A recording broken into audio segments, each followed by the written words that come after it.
Miqueas es el estudio de este día. Y hemos venido estudiando los profetas menores y ya Oseas, Amós y los anteriores, Joel, Abdías, nos han advertido con la palabra del Señor acerca de que tenemos un Dios y el Dios al cual adoramos es un Dios santo, es un Dios justo, que juzga la maldad y el pecado de su pueblo, no solo de las naciones paganas y extranjeras, sino que particularmente de su propio pueblo. Y el libro que estudiaremos hoy, que intentaremos verlo en panorama y vamos después al final a dedicarnos a algunos versículos que son casi el corazón de este libro, sin duda nos suena similar a Amós, nos suena similar a Oseas, aún incluso si estudiamos el libro, vamos a ver que Miqueas era también contemporáneo de Isaías, uno de los grandes profetas allí en el Antiguo Testamento, que estuvo predicando y confrontando al pueblo de Israel y de Judá también con su pecado. Y no es difícil imaginarnos a estos hombres hablando allí, predicando, porque estos profetas eran de alguna manera predicadores que decían, así dice la palabra de Dios, y comunicaban al pueblo no solamente la profecía de lo que ha de venir, sino que las acusaciones en contra del pueblo. Y Miqueas, su particularidad es de alguna manera que anuncia de alguna manera esta venida, pero siempre dijimos que la palabra profética es una palabra de amor. Dijimos que la profecía es un acto de amor de Dios, pues la profecía me advierte de no arrepentirme, Dios me va a juzgar. Y sin duda eso es amor, eso es compasión, el dar una palabra de advertencia a aquel que está en una condición de ser juzgado y de ser sentenciado, sin duda es una muestra de amor. Y aquí el profeta va a dar un anuncio, y quizás nosotros recordamos pasajes muy conocidos como el capítulo 5, verso 2: pero tú, Belén Efrata, pequeña para estar entre las familias de Judá, de ti me saldrá el que será Señor en Israel, y sus salidas son desde el principio, desde los días de la eternidad. Un versículo que quizás ponemos para la Navidad, pero allí precisamente radicaba este mensaje. El juicio viene, pero también viene la salvación con ese juicio. Y queremos estudiar y dedicar un tiempo a verlo de manera panorámica, de una manera en que podamos comprender cómo está compuesto el libro, pero también encontrar allí enseñanzas para nosotros. ¿Quién era Miqueas? Lo único que sabemos, si vamos al libro, vaya conmigo, Miqueas capítulo 1, verso 1, nos dice...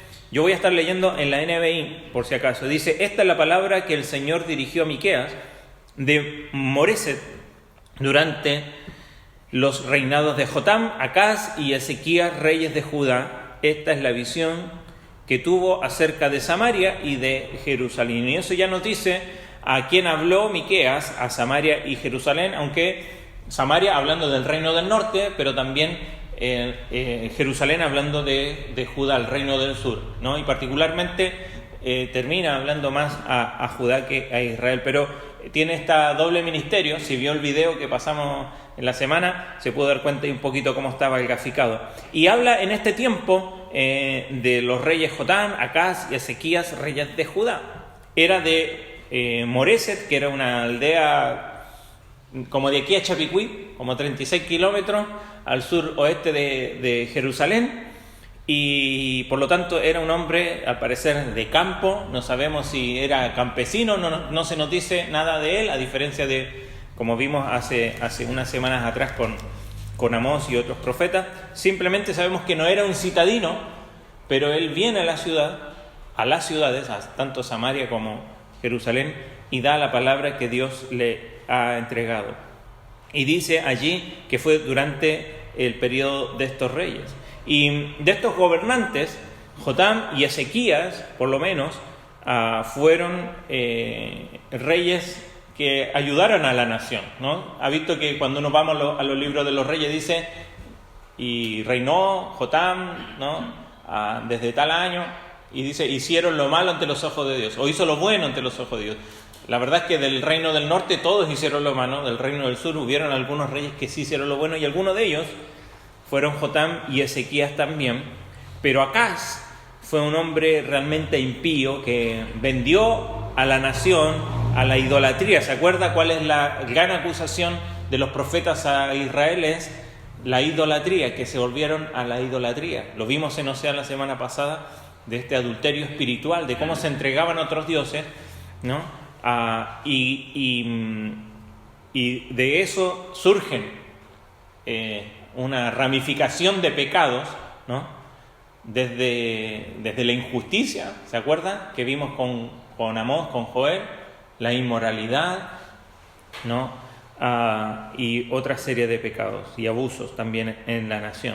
Ahora, este pequeño libro, porque a diferencia de Oseas, es bastante breve, pero tiene tres sermones que, si usted se da cuenta, fíjese, capítulo 1, verso 2, ¿cuál es la primera palabra que dice ahí? Oíd, pueblos todos. Más adelante vamos a ver en el capítulo 3, vuelve a decir, primer versículo, dije, oíd ahora, príncipe de Jacob, y obviamente van dirigidos primero a la nación en general, luego a ciertos grupos dentro de la nación, y del capítulo 6 en adelante está el último sermón. Si usted se fija ahí, nuevamente capítulo 6, verso 1, dice, oíd ahora lo que dice Jehová. Y de alguna manera se resume el libro en estas tres partes, ¿no? Donde en cada parte vuelve a repasar a veces acusaciones del pecado del pueblo de Israel, pero en cada parte, cada sermón tiene una connotación en particular, y eso es lo que queremos ver en esta mañana.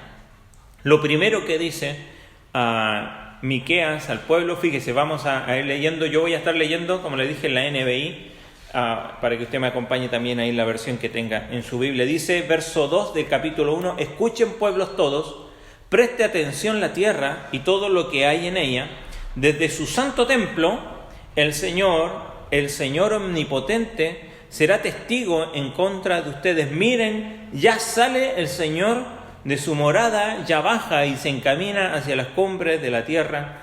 A su paso se derriten las montañas, como la cera junto al fuego, se parten en dos los valles, y como partidos por el agua de un torrente. Verso 5, y todo esto por la transgresión de Jacob, por los pecados del pueblo de Israel. ¿Acaso no representa Samaria las transgresiones de Jacob? ¿No es acaso en Jerusalén donde están los santuarios paganos de Judá? ¿Dejaré a Samaria hecho un montón de ruinas, convertida en campo arado para viñedos? Arrojaré sus piedras al valle y pondré al descubierto sus cimientos. Todos sus ídolos serán hechos pedazos, toda su paga de prostituta será arrojada al fuego. Yo destrozaré todas sus imágenes. Todo cuanto ganó como prostituta, en paga de prostituta se convertirá. Y comienza esta segunda parte del capítulo 1, verso 8. La actitud de Miqueas dice, por eso, verso 8, lloraré y gritaré de dolor y andaré descalzo y desnudo. Y comienza allí un lamento de Miqueas. ¿Por qué? ¿Cuál es el primer sermón? ¿Cuál es el primer tema? Y si quizá usted tiene ahí un título en su Biblia, pero es que el juicio de Dios viene, la venida del Señor, es que el juicio está allí a la puerta, ¿no? Que el juez de alguna manera se levanta, ¿no? ¿Ha visto las películas? Cuando entra en estas películas normalmente de Hollywood, ¿no? Que entra el juez a la sala y ¿qué hace toda la gente? Se pone en pie. ¿Por qué? Porque entra el que va a dictaminar sentencia, ¿no? Y es un poco la imagen, ¿no? Está allí, el juez viene, el juicio está allí enseguida. Miqueas no pierde tiempo, no se dan detalles de entrada. Entra su mensaje y les dice que Dios le ha hablado y ha advertido de los pecados del pueblo, que son tan grandes que debe enviar un juicio. Y no un juicio por los profetas, sino que Él mismo viene a juzgar.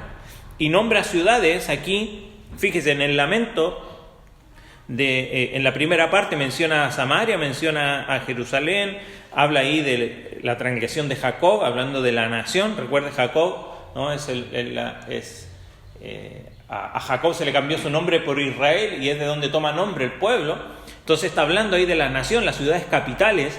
Pero después, fíjese, en el lamento, del verso 8 en adelante, verso 9 dice: porque la herida de Samaria es incurable, ha llegado hasta Judá, se ha extendido hasta mi pueblo, hasta la entrada misma de Jerusalén. No lo anuncien en Gad, no se entreguen al llanto, revuélquense de dolor en el polvo de Bet-Leafrara. Habitantes de Zafir, emilguen desnudos y humillados. Los habitantes de Sanán no se atrevan a salir. Ya vamos a ver por qué menciona tantas ciudades y el uso de esto. Habla de Laquis, incluso verso 14, de su propia aldea. Por tanto, despídanse de Moreset Gad. Los edificios de la ciudad de Aksib son una trampa para los reyes de Israel. Menciona una serie de ciudades. Las capitales primero, ¿no? Sin duda donde estaba el centro, ¿no?, de idolatría y de adoración, allí, tanto en el norte, en Samaria, como en Jerusalén, ¿no? Y Miqueas nombra también después a 12 ciudades y destaca sus pecados, ¿no? Y los pecados de estas ciudades también contaminaban la nación entera. Y si resumimos, ¿no?, y vemos en cada uno de ellos, vamos a ver nuevamente que cuál era el pecado. Es precisamente la idolatría. Los lugares altos allí, fíjese capítulo 1, verso 5, y todo esto por la transgresión de Jacob, por los pecados del pueblo de Israel, ¿no? ¿Acaso no representa Samaria la transgresión de Jacob? ¿No es acaso en Jerusalén donde están los santuarios paganos de Judá? Esos lugares en los cuales el pueblo se entregaba a otros dioses, ¿no? Y el pueblo insistía en adorar, más adelante lo dice en el capítulo 5, verso 13, a las obras de sus manos. Y quizás nosotros hoy día pensamos, no adoramos las obras, no nos hacemos estatuas, no nos hacemos ídolos a los cuales le prendemos una velita. Yo espero que no. Pero quizás vivimos para aquellas cosas que sí son obras de nuestras manos. O por lo menos a aquellas cosas que nos hemos fabricado como seres humanos, ¿no? Y rendimos pleitesía a los bienes materiales de esta vida, ¿no? Aquellos que les gustan los autos, a veces el auto viene a ser su ídolo, ¿no? Y lo cuida y lo pule, y está bien, ¿no? Fantástico. Pero ¿no será que mi corazón va en pos de aquello que también es obra de mis manos? O quizás el dinero, mi casa, mi trabajo, mi profesión, e incluso la diversión, el entretenimiento, como hemos visto más de una vez, aquello a lo cual servimos y aquello por lo cual nos sacrificamos, es aquello a lo que estamos rindiendo pleitesía y adoración. El Señor nos creó adoradores y adoramos a alguien o a algo, y si no estamos adorando plenamente a Dios, ¿se acuerda que como vimos la semana pasada? Oseas hablaba ahí del problema del pueblo, es la infidelidad. ¿Se puede ser 98% fiel? No, ya con ese 2% se es infiel. Entonces, Miqueas nos advierte y advierte al pueblo de todos aquellos ídolos, pero que, claro, esos ídolos no simplemente eran imágenes, sino que recordemos que Baal era el dios de la prosperidad. Era el dios de la cosecha, era el dios. Israel era una sociedad agrícola, ¿no? Dependía para su economía y para su subsistencia de la agricultura. Entonces Baal aparentemente era el dios que le daba la lluvia, que daba las buenas cosechas. Entonces ellos, mientras hubiera buena cosecha, entonces agradecían a Baal, sabiendo, ¿no?, aún entendiendo que era Dios que le daba. ¿Se acuerdan? No sé, lo vimos eso la semana pasada.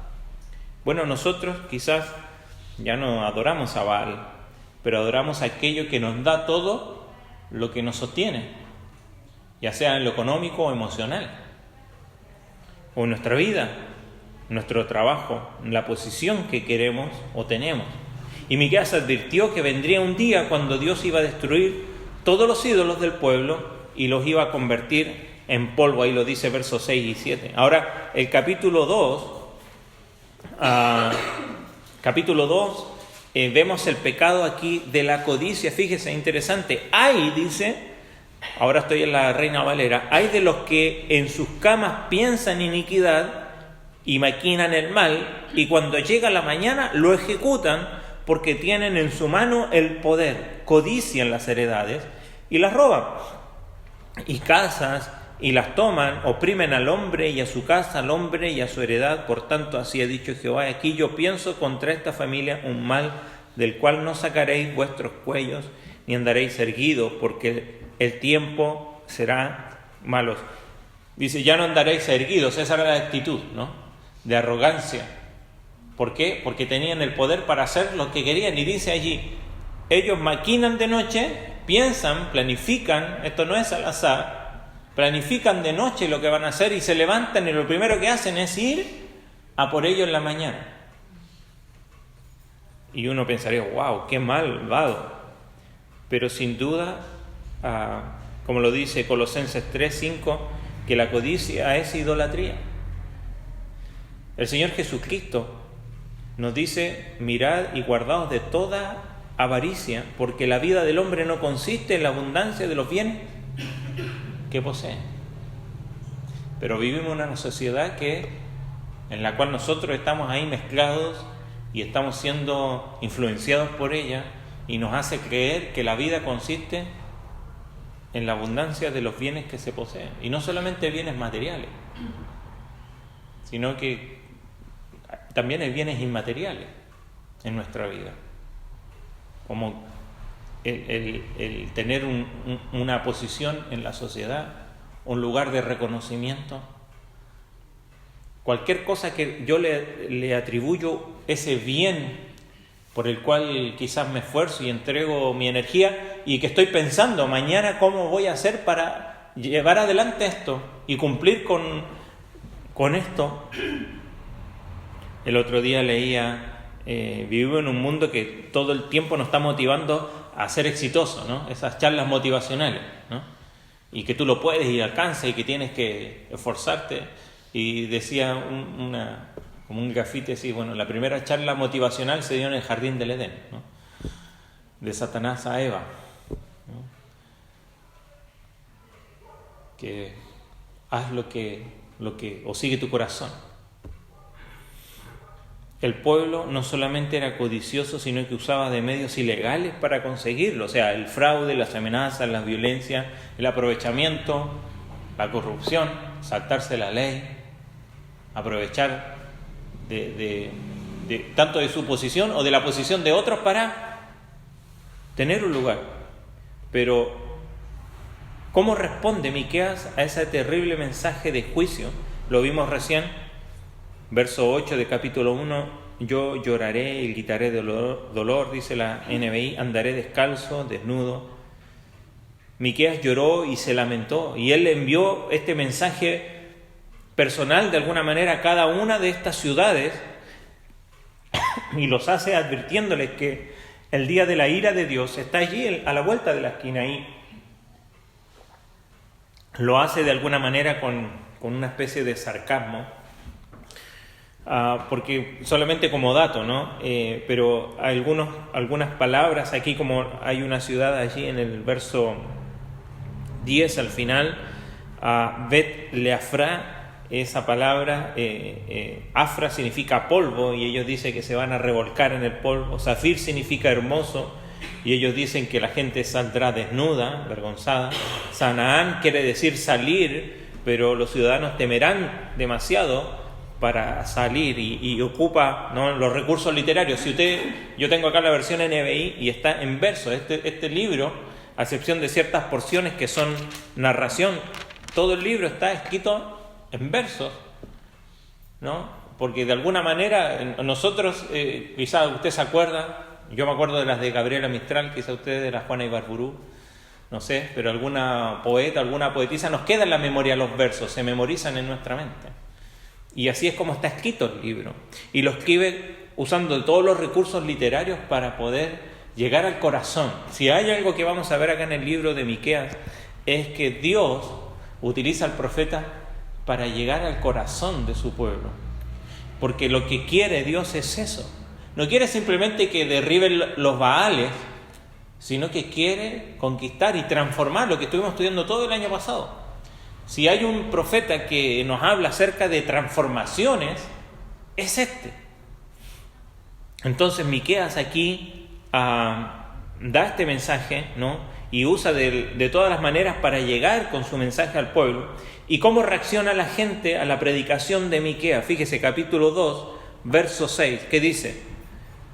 No profeticéis, dicen los que profetizan, no les profeticen porque no les alcanzará vergüenza.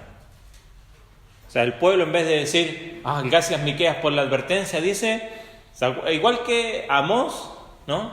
Igual que Jeremías, no profeticen, no queremos escuchar estas palabras tan terribles, ¿no? Y cómo puede ser, y la respuesta de ellos es la que siempre ha dado el pueblo. Nosotros somos el pueblo de Dios, ¿cómo puede ser que esto nos ha de pasar a nosotros? Pero Miqueas dice, yo debo de predicar, no puedo sino predicar el mensaje. Fíjese, capítulo 2, verso 11, si alguno andando con espíritu de falsedad mintiere diciendo, yo te profetizaré de vino y de sidra, este tal será el profeta de este pueblo. Ellos querían escuchar, ¿no?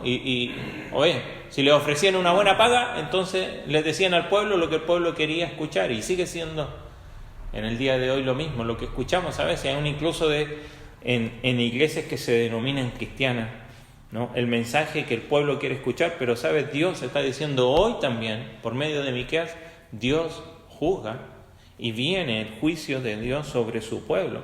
¿Por qué? Porque Él juzga el pecado todo el tiempo. Ahora, el pecado fue juzgado en la cruz, sin duda, pero sigue juzgando Dios el pecado de su pueblo. En Corintios vemos que Pablo les dice a los creyentes allí, cuando después de hablar de la cena, les dice, hermano, no tomen esto indignamente, porque por ello ha venido la disciplina en la iglesia y algunos andan débiles, otros ya el Señor se los llevó. ¿Por qué? Porque Dios disciplina a sus hijos. Y Miqueas sabe que el pueblo no quería una predicación sincera, que preferían a los falsos profetas, ¿no?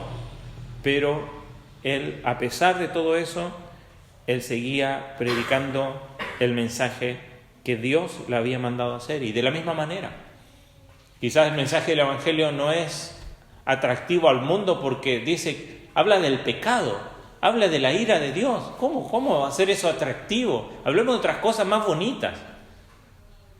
Pero mire, el mensaje del Evangelio, en toda su historia ha sido incómodo.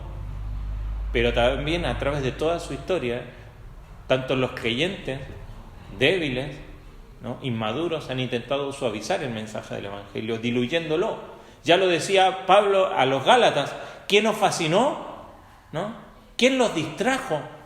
Ustedes, habiendo comenzado por el Espíritu, ahora van a acabar por la carne, porque no hay otro Evangelio, no existe eso de Jesús y algo más. Es Jesús el único mensaje. De la misma manera, Miqueas dice, el Señor está juzgando, y aunque les incomode, esto es el mensaje de Dios. El juicio viene, pero no solamente viene el juicio, sino que siempre el mensaje de juicio, dijimos, es un mensaje de amor, porque junto con la advertencia nos trae esperanza de salvación. Y nos dice capítulo 3, 4 y 5, aunque sigue acusando, el segundo sermón que comienza ahí en el capítulo 3, oíd ahora, príncipe de Jacob y jefes de la casa de Israel, ¿no concierne a vosotros saber lo que es justo? Ustedes deben de saber lo que es correcto. Pero vosotros que aborrecéis lo bueno y amáis lo malo, que le quitáis su piel y su carne sobre los huesos, que coméis asimismo la carne de mi pueblo y les desolláis su piel de sobre ellos y les quebrantáis los huesos y los rompéis como para el caldero y como carne en olla, entonces clamaréis a Jehová y no os responderá, antes esconderá de vosotros su rostro en aquel tiempo. Pero más adelante, capítulo 4, dice, acontecerá en los postreros tiempos que el monte de la casa de Jehová será establecido por cabecera de montes y más alto que los collados, y correrán en él los pueblos. Vendrán muchas naciones y dirán, venid y subamos al monte de Jehová, a la casa del Dios de Jacob, y nos enseñará en sus caminos, porque en aquel día, dice el verso 6, dice Jehová, juntaré la que cojea y recogeré la descarriada, y a la que afligí y pondré a la coja como remanente y a la descarriada como nación robusta, y Jehová reinará sobre ellos en el monte de Sión desde ahora y para siempre. Viene el libertador. Sin desanimarse por sus calumnias, Miqueas avanza ahora a este mensaje que es un mensaje de esperanza. Primero, condena a los líderes, como lo vimos ahí en el capítulo 3, algunos versículos, que devoraban al pueblo en lugar de ayudarlo, rehusaban servir a menos que se les pagara. Y ese era el pecado de codicia, ¿no?, que habíamos visto antes. Los profetas predicaban a la gente lo que querían oír, ¿no?, diciéndoles que todo estaba bien, que nada malo iba a suceder, pero Miqueas sabía que Israel iba a caer, Israel, el reino del norte, iba a caer por medio de Asiria. Eso ocurrió en el año 721 antes de Cristo, y después que los babilonios llevarían a Judá cautiva, y eso ocurrió en el año 606 hasta el 586 antes de Cristo. Sabía que eso iba a suceder, pero el capítulo 4 toma este maravilloso tema de que un día iba a haber paz en la tierra y la justicia iba a reinar. ¿Cómo es posible eso? ¿Qué rey podría hacer eso? No iba a ser David, no iba a ser ninguno de los reyes que ellos pusieron, sino que vendría a ser el mismo Dios. Miqueas menciona 12 ciudades, ¿se acuerda? Mencionó Samaria, Jerusalén y después todas estas otras ciudades, incluso su propia ciudad. Pero llegamos al capítulo 5, y lo leíamos recién, llega a mencionar ahora una ciudad bastante pequeña. Como dice ahí, pequeña para estar entre las familias de Judá, Belén. De ti me saldrá el que será Señor. Y aquí Miqueas menciona a Belén, el lugar del nacimiento de nuestro Salvador. Y esta profecía, ¿se acuerda? Que los sabios de Oriente que vienen ahí y le preguntan y dicen, ¿dónde es que van a ser? Y sabían. Y le dicen, sí, van a esta. Recurren a esta profecía, le dicen, sí, es en Belén donde se dice que iban a ser el Mesías. Y eso es lo más interesante, que el pueblo del tiempo de Cristo sabía dónde, sabía y esperaba de un Salvador, pero no lo quisieron reconocer al Salvador cuando Él vino. Por supuesto que los judíos rechazaron al príncipe de paz, y por eso es que no hay paz en el mundo ahora. Pero un día, como cantábamos recién y lo recordábamos en la cena, un día Cristo volverá y va a establecer su reino, un reino de paz, un reino justo, perfecto. Entre tanto, hombres y mujeres, la única manera que pueden tener verdadera paz, porque el mundo, si hay algo que busca, es paz, anhela paz. Y lo contradictorio es que el mundo intenta hacer la paz. Nosotros sabemos cómo hace el mundo la paz: por medio de la guerra, ¿no? Para establecer la paz en este mundo, ¿no?, lo hace con armas, lo hace pisoteando a otros para establecer esa aparente paz, pero no van a encontrar paz. Y como lo decía Jeremías y lo han dicho todos los profetas, cuando digan paz, paz, y lo dice después en el Nuevo Testamento, cuidado, porque cuando digan paz y seguridad, lo dice Mateo también, entonces vendrá la destrucción. Nosotros, por supuesto, vemos las noticias y las apagamos, ¿no? Vemos lo que sucede en el mundo y queremos que esto cambie, queremos que haya paz, pero ¿sabe? Eso no va a suceder. Y Miqueas de alguna manera nos recuerda que viene un libertador, tanto para el pueblo, que no sucedió, porque no fueron librados ni de Asiria ni de los babilonios, pero sí que debían poner su esperanza en aquel que saldría de Belén, en ese Salvador, como dice Isaías, ese príncipe de paz. Y es allí donde nosotros hoy podemos tener paz. Romanos 5:1 nos dice que justificados pues por la fe tenemos paz. Y hoy día el mundo puede tener paz. Quizás no la paz que anhela, no la paz mundial, no la paz en la economía, en la sociedad, en los estados, pero el mundo sí puede tener paz, y es sola y únicamente por medio de nuestro Salvador Jesucristo. Y es allí, acudiendo solo a Él. Por eso es que va a terminar ahí al final haciendo un llamado a confiar en Dios y a obedecerle. Entonces tenemos el primer mensaje de Miqueas que dice, el juicio viene. Tenemos el segundo mensaje donde él dice, también viene el libertador, viene esa paz que Dios quiere enviar. Por lo tanto, los últimos 2 capítulos son un mensaje también donde son un llamado. Fíjese cómo comienza capítulo 6. Dice, oíd ahora lo que dice Jehová, levántate, contiende contra los montes y oigan los collados tu voz. Oíd montes y fuertes, cimientos de la tierra, el pleito de Jehová, porque Jehová tiene pleito con su pueblo. Esto es como la idea que está en un juicio, está en una corte, ¿no? Está allí. Dios va a tener se está querellando contra su pueblo. Pueblo mío, verso 3, ¿qué te he hecho o en qué te he molestado? Responde contra mí. Porque yo te hice subir de la tierra de Egipto y de la casa de servidumbre te redimí y envié delante de ti a Moisés, a Aarón y a María.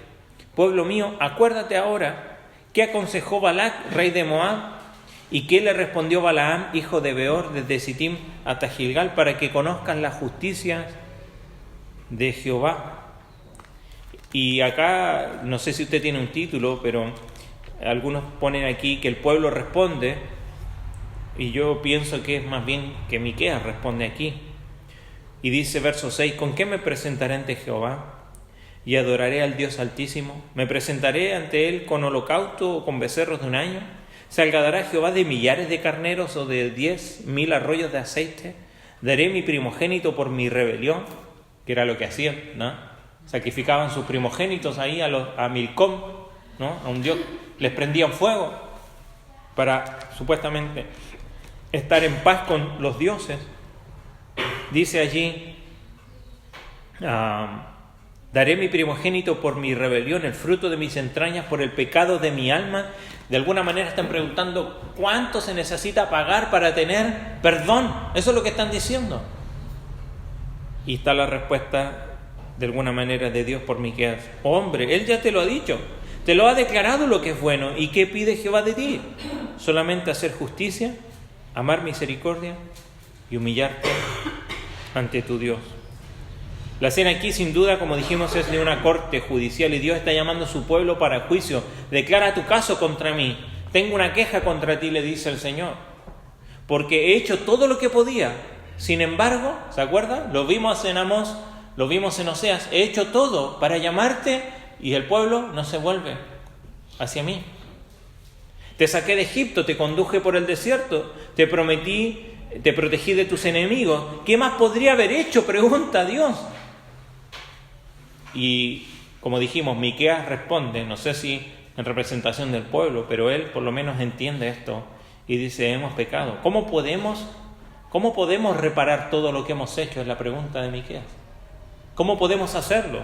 Podríamos traer muchos sacrificios y aquí es quizás el desafío de Miqueas, de transformación. Miqueas estaba dispuesto, de alguna manera, era bastante rupturista, porque a una nación que está su capital de alguna manera es el centro de adoración, donde todo el día y noche se ofrecen sacrificios, él dice, a ver, esto deberíamos cambiarlo. Y si dejamos de hacer todo esto, estaba dispuesto a hacer toda una, no vamos a ocupar la palabra revolución, pero toda una transformación en la nación con tal de volver al Señor. Y él dice, ¿qué podríamos traer? Sacrificios, pero esto nunca lavaría nuestros pecados. Jamás nos podrá salvar toda nuestra religión, es lo que está diciendo Miqueas. Incluso si sacrificamos a nuestros propios hijos, eso no nos va a limpiar. Sabemos lo que Dios quiere que hagamos. Y lo dice allí. Dios no quiere regalos. Tenemos Salmo 51, 1 Samuel, cuando le dice ahí a Saúl, que Dios no quiere regalos y sacrificios extravagantes. Dios quiere que se le obedezca. Dios quiere un corazón contrito y humillado. No despreciarás tú, dice Salmo 51. Dios habla de nuevo allí en capítulo 6, verso 9. La voz de Jehová clama a la ciudad. Es sabio temer a tu nombre. Prestad atención al castigo y a quién lo establece. ¿Hay aún en casa del impío tesoros de impiedad y medida escasa que es detestable? ¿Daré por inocente al que tiene balanza falsa y bolsas de pesa engañosa? Claro que no. El Señor le llama de alguna manera a arrepentirse, a dejar todas estas cosas detrás y obedecer, porque el juicio se acerca. Miqueas termina ahí en el capítulo 7, verso 1, dice: ay de mí, porque estoy como cuando han recogido los frutos del verano, como cuando han rebuscado después de la vendimia y no queda racimo para comer. Mi alma deseó los primeros frutos, faltó el misericordioso de la tierra y ninguno hay recto entre los hombres. Todos acechan por sangre, cada cual arma red a su hermano para completar la maldad con sus manos. El príncipe demanda y el juez juzga por recompensa, y el grande habla al antojo de su alma y lo confirman. El mejor de ellos es como el espino, el más recto como zarzal. Conoce la zarza, ¿no? Así. No es un eucalipto, así que ¿qué se va arriba? El más recto es como la zarza. El día de tu castigo viene. El que anunciaron sus atalayas, ahora será su confusión. No creáis en amigo ni confiéis en príncipe. De la que duerme a tu lado, cuídate, no abras tu boca. Porque el hijo deshonra al padre, la hija se levanta contra la madre, la nuera contra la suegra, y los enemigos del hombre son los de su casa. Mas yo a Jehová miraré, esperaré al Dios de mi salvación, el Dios mío me oirá. Por eso este último es un llamado a buscar al Señor, a confiar en el Señor y no en nosotros, aún ni siquiera en los que están a nuestro alrededor. Habla aquí, se lamenta de la nación que es tan perversa que no puede hallar un hombre honrado. La coima, la injusticia, la falta de honradez, la codicia es lo que ve en la tierra. Pero Miqueas dice: yo confiaré en Dios. Yo confiaré en Dios, en el Dios de mi salvación, como lo dice Habacuc. Si Él va a castigar, todo lo que Miqueas puede hacer es esperar con paciencia a que Dios obre. Y si el Señor castiga a su pueblo por sus pecados, sin duda también va a castigar a sus enemigos por sus propios pecados. Dios, de alguna manera, desde el verso 11 en adelante, promete al pueblo que va a restaurarle en el futuro. Fíjese, verso 11 dice: viene el día en que se edificarán tus muros, aquel día se extenderán los límites y ese día vendrá hasta ti desde Asiria y las ciudades fortificadas. Dios promete que va a restaurar. Dios promete que va a restaurar a su pueblo. Y los versículos finales, ¿no? Sin duda son una muestra del corazón y la compasión de Dios por su pueblo. Leamos del 14 en adelante, dice: apacienta tu pueblo con tu cayado, el rebaño de tu heredad, que mora solo en la montaña, en campo fértil.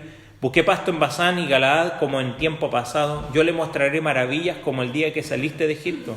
Las naciones verán y se avergonzarán de todo su poderío y pondrán la mano sobre su boca, ensordecerán sus oídos. Lamerán el polvo como la culebra, como las serpientes de la tierra. Temblarán en sus encierros, se volverán amedrentados ante Jehová nuestro Dios y temerán a causa de ti. El Señor va a restaurar, sí, un día. Él vendrá y tendrá una restauración de su pueblo y de esta humanidad. Ahora, fíjese cómo termina estos últimos 3 versículos. ¿Qué Dios como tú? Oh, qué Dios como tú, que perdona la maldad y olvida el pecado del remanente de su heredad. No retuvo para siempre su enojo, porque se deleita. ¿En qué se deleita Dios? Dios se deleita en la misericordia. Él volverá a tener misericordia de nosotros. Sepultará nuestras iniquidades y lo echará en lo profundo del mar todos nuestros pecados. Cumplirá la verdad a Jacob y Abraham la misericordia que juraste a nuestros padres desde los días antiguos. Él va a mostrar misericordia y amor a los pecadores. ¿Y eso cómo lo es posible? Sin duda, como lo recordamos hoy, por medio de Cristo nuestro Salvador. Sin Cristo, ninguna de estas palabras podrían sonar lindas, porque lo único que queda sin Cristo es el juicio de Dios. Por eso Miqueas, a pesar de que comienza con juicio y dice: el juicio viene, el juez se levanta de su silla y entra en pleito contigo, también ofrece la palabra de esperanza de que viene también un libertador, y está prometido allí y vino en su primera venida para morir y vendrá otra vez para salvar a su pueblo y establecer un reino perfecto. Ahora, quiero terminar con el corazón de este libro. Si hay un versículo que sale, ¿no?, y es reflejado aquí en todo este libro, Miqueas 6, 8, y quiero terminar con una breve reflexión allí, porque nos dice: oh hombre, Él te lo ha declarado, Él ya se te ha declarado lo que es bueno. Está como un signo de exclamación. ¿Y qué es lo que nos ha declarado? Sin duda, muchas veces como creyentes luchamos en saber qué quiere Dios de mí, qué es lo que Dios me pide a mí, y sabe, o qué espera Dios de mí. Porque sin duda nadie quiere vivir su vida pensando que está agradando a Dios y darse cuenta que ha desperdiciado su vida y que no ha agradado lo que Dios o que no ha agradado lo que Dios esperaba. Y aquí es donde este versículo nos enseña, de alguna manera, que antes de este versículo, ¿no?, Dios describió allí la religión vacía. Los de Israel sabían que habían pecado contra Dios y estaban diciendo prácticamente: ok, yo sé que soy culpable, pero ¿cuánto cuesta limpiarme de mis pecados? ¿Cuántos litros de aceite? ¿Cuántos sacrificios son necesarios para limpiarme de mis pecados? La religión vacía del pueblo de Dios, ¿no?, quería comprar de alguna manera el perdón y una conciencia limpia. Y esa es una religión de transacciones. Yo te doy, ¿no?, Dios, te doy estas cosas y tú me das perdón. Y así la tenemos. Hay un montón de estas religiones, y muchas de ellas usando aún incluso del cristianismo. Pero ¿será así que estamos tratando con Dios? ¿Será que estamos tratando o que estamos haciendo transacciones con Dios? Dios, yo te doy X y tú me das perdón, tú me das bendición, tú me das ayuda, tú me das respaldo. Yo te doy para que tú me des. ¿Será que es así en nuestra vida? Y Dios no se agrada en un montón de animales muertos ni en sacrificios. Dios se agrada de un corazón que valore lo que Él valora y que sea piadoso en la manera correcta. Por eso es que aquí nos dice tres cosas que no nos asegura la salvación, practicar estas cosas, sino que esto es cómo se ve la vida de alguien que verdaderamente agrada a Dios. Practicar esto, tres cosas que dicen aquí, tampoco nos da la salvación, ni el perdón de Dios. Pero cuando hay perdón de Dios, cuando se comprende lo que dice Miqueas capítulo 7, oh Dios perdonador, ¿quién como tú que perdona? Y cuando se ha disfrutado y se ha recibido ese verdadero perdón de Dios, entonces se va a manifestar en una vida que se refleje estas tres cosas. ¿Cuál es lo primero? Practicar, dice allí, hacer justicia. Hacer justicia. La justicia es lo que es justo, es lo imparcial, es vivir una vida de integridad, tratar a los demás de la manera que Dios quiere, no como yo quiero. Por lo tanto, es no tener favoritismo, no aprovecharnos de los demás, sino que, como dice ahí en Miqueas 3, 1 y 2, dice: no concierne a vosotros saber lo que es justo, pero vosotros aborrecéis lo malo y amáis lo bueno. Practicar la justicia significa amar el bien y odiar el mal, de manera de que eso influencie en mi pensamiento y mis acciones y sea notorio de los demás. Dios quiere que reflejemos su carácter justo y quiere que bendigamos a otras personas practicando ¿qué cosa? ¿La religión? No, practicando la justicia. Practicando la justicia. Dios odia la injusticia. La injusticia como desde el abuso, el robo, el racismo, el asesinato, como el defraudar con los impuestos, o robar tiempo, o no decir la verdad. Dios odia estas cosas y Él nos llama a practicar la justicia en cada área de nuestra vida, pública y privada. Allí cuando nadie me ve, es donde más debemos ser justos. Es no callarnos cuando hay injusticia. Ahora, ¿en cuáles áreas de mi vida Dios me está llamando a practicar la justicia? ¿En cuáles áreas de mi vida no estoy practicando o estoy siendo parcial con la justicia? Lo segundo dice amar misericordia. Y es interesante que no nos dice que debemos practicar la misericordia, porque eso es lo que normalmente nos empuja, sino que amar. Hay aquí en relación con el afecto del corazón. ¿La misericordia es compasión mostrada a alguien que la merece? No, es mostrada a alguien que no la merece. Los que aman la misericordia quieren mostrarla en cada oportunidad que tienen. Efesios 4:32, si lo quieren anotar, nos desafía: perdonad los unos a los otros, así como Cristo perdonó a vosotros vuestras ofensas, vuestros pecados. ¿Cuál es mi actitud hacia las personas que me han causado daño, que están enojadas conmigo, que no les quiero hablar? Naturalmente, quizás a veces queremos desde venganza o no querer ninguna relación con ellos. Y en los tiempos de Miqueas, el pueblo idólatra no mostraba misericordia. Eran violentos, lo vimos ahí, capítulo 7, ¿se acuerdan? Aún entre ellos se mataban. Mentirosos, se aprovechaban de sus vecinos. Sabían que necesitaban la misericordia de Dios. Y por eso trataban de agradar a Dios con sacrificios que Dios no pedía. Y para nosotros sabemos que Dios nos ofrece misericordia porque podemos ver el ejemplo supremo de la misericordia de Dios, que es lo que acabamos de celebrar en la Cena del Señor. La obra de nuestro Señor Jesucristo a nuestro favor. Murió en nuestro lugar, tomó el castigo por nuestros pecados. Entonces la pregunta ahí que leíamos hace un rato: ¿cuánto cuesta limpiarme de mis pecados? ¿Cuál es la respuesta? La sangre de Cristo. La respuesta es que costó la sangre del Hijo de Dios. Jesucristo, el Hijo de Dios, quien practicaba la justicia cada segundo de su vida, dio su vida voluntariamente para salvar a pecadores como tú y como yo y como estos de aquí. Y esto es lo que el libro de Miqueas nos muestra ahí al final. ¿Qué Dios hay como tú que perdona la maldad y pasa por alto el delito del remanente de su pueblo?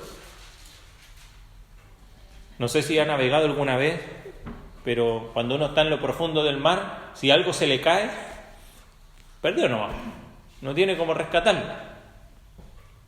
Allí ha hecho lo profundo nuestros pecados. Esta es la misericordia. Esto es lo que nos da poder para mostrar misericordia a otras personas, en que Él ha tenido misericordia de nosotros. Y si es un hijo, una hija de Dios, y ha disfrutado y disfruta hoy de la misericordia de Dios, entonces no nos podemos negar a amar la misericordia, que nos afecte en todo nuestro ser.